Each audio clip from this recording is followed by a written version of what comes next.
तो आज हम लगभग 200 साल के इतिहास की गहराइयों में उतरेंगे और ये देखेंगे कि कैसे ब्रिटिश हुकूमत में सिर्फ एक ओहदे, एक पोस्ट ने पूरे भारतीय उपमहाद्वीप की तकदीर बदल कर रख दी।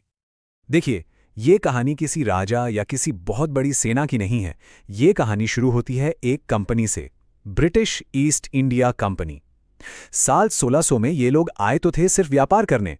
तो फिर सवाल ये उठता है कि आखिर व्यापारियों की एक कंपनी एक पूरे साम्राज्य पर कब्जा कैसे कर बैठी। चलिए आज इसी कहानी की परतों को खोलते हैं। व्यापार से सत्ता तक का ये जो सफर था, ये बहुत ही तेजी से और एक सोची समझी रणनीति के साथ पूरा किया गया। और इसके पीछे थीं दो बड़ी लड़ाइयां और एक बहुत ही महत्वाकांक्षी इंसान। इस पूरे खेल का जो मास्टरमाइंड था वो था रॉबर्ट क्लाइव, बंगाल का पहला गवर्नर। खासकर बक्सर की लड़ाई के बाद, जिसे प्लासी के धोखे के मुकाबले एक असली सैन्य जीत माना जाता है, कंपनी ने पर्दे के पीछे से राज करने का एक बड़ा ही चालाक तरीका निकाला।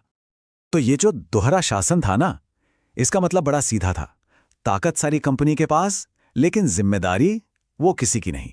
और इसका नतीजा, बंगाल में फैल गई जबरदस्त अराजकता और हर तरफ भ्रष्टाचार। अब जाहिर सी बात है, ऐसा सिस्टम भला कितने दिन चलता। इसे ठीक करने के लिए एक मजबूत ढांचे की जरूरत थी। तो जब हालात बिगड़ने लगे तो लंदन से सीधा दखल दिया गया।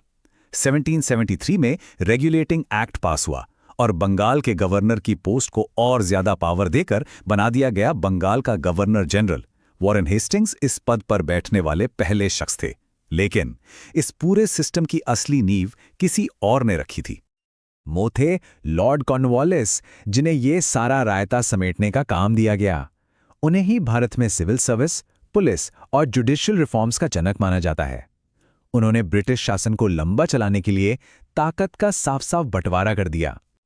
और बस यहीं से प्रशासन के उस स्टील फ्रेम की बुनियाद पड़ी, जिसने अगले 100 सालों से भी ज्यादा भारत पर राज किया। तो जब एक सिस्टम जगह पर आ गया तो अगला कदम था तेजी से साम्राज्य का विस्तार। 19वीं सदी की शुरुआत होते होते मकसद सिर्फ शासन करना नहीं रह गया था, बल्कि अपने इलाके को बहुत तेजी से बढ़ाना था। इसके लिए ऐसी ऐसी नीतियां अपनाई गईं जो कागज पर तो एक समझौता लगती थीं, लेकिन असल में एक जाल थी। लॉर्ड वेलेस्ली की सहायक संधि इसका सबसे बड़ा उदाहरण है। ये एक तरह की प्रोटेक्शन मनी जैसा था।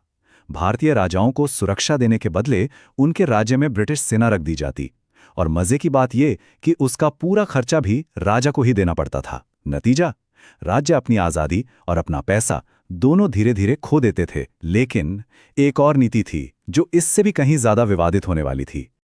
ये थी लॉर्ड डलहौजी की कुख्यात हड़प नीति, जिसे डॉक्ट्रिन ऑफ लैप्स भी कहते हैं। इसका मतलब बहुत साफ था। अगर किसी भारतीय शासक का कोई सीधा पुरुष वारिस नहीं है, तो उसका राजपाट सीधे सीधे ब्रिटिश साम्राज्य का हिस्सा बन जाएगा।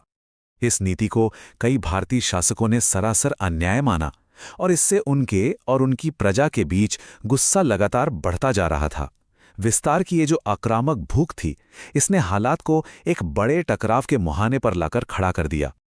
और फिर वही हुआ जिसका डर था। दशकों से जो गुस्सा लोगों के अंदर सुलग रहा था, वो आखिरकार एक ज्वालामुखी की तरह फट पड़ा। साल था 1857। ये वो विद्रोह था जिसे कोई सिपाही विद्रोह कहता है, तो कोई भारत का पहला स्वतंत्रता संग्राम। ये इतना बड़ा और इतना हिंसक था कि इसने ब्रिटिश शासन की नींव ही हिलाकर रख दी, और इस पूरे संकट का ठीकरा फोड़ा गया ईस्ट इंडिया कंपनी के सर पर। भले ही ये विद्रोह अपने मकसद में पूरी तरह कामयाब नहीं हो पाया, लेकिन इसने एक काम जरूर कर दिया: भारत से ईस्ट इंडिया कंपनी के राज का हमेशा के लिए अंत।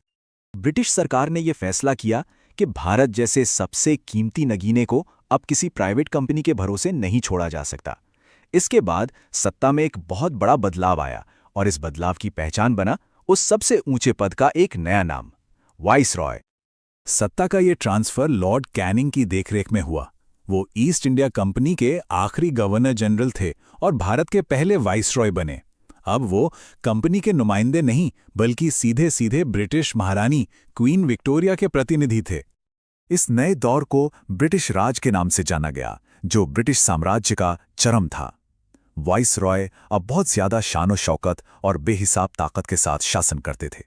लेकिन इसी चमक दमक के नीचे एक नए किस्म का विरोध भी पनप रहा था, जैसा कि वाइसरॉय लॉर्ड कर्जन के इस बयान से साफ पता चलता है। वो उन राजनीतिक ताकतों को बहुत कम आंक रहे थे जो आगे चलकर भारत को आज़ादी की तरफ ले जाने वाली थीं। सिविल सर्विस और पुलिस के कोड से लेकर रेलवे लाइनों तक उस एक पद की बनाई हुई विरासत आज भी हमारे साथ है और उस पर लगातार बहस भी होती है। सोचिए, ये एक ऐसा सिस्टम था जिसे बनाया तो गया था कंट्रोल करने के लिए, पर आज उसी सिस्टम को एक आज़ाद लोकतंत्र चला रहा है।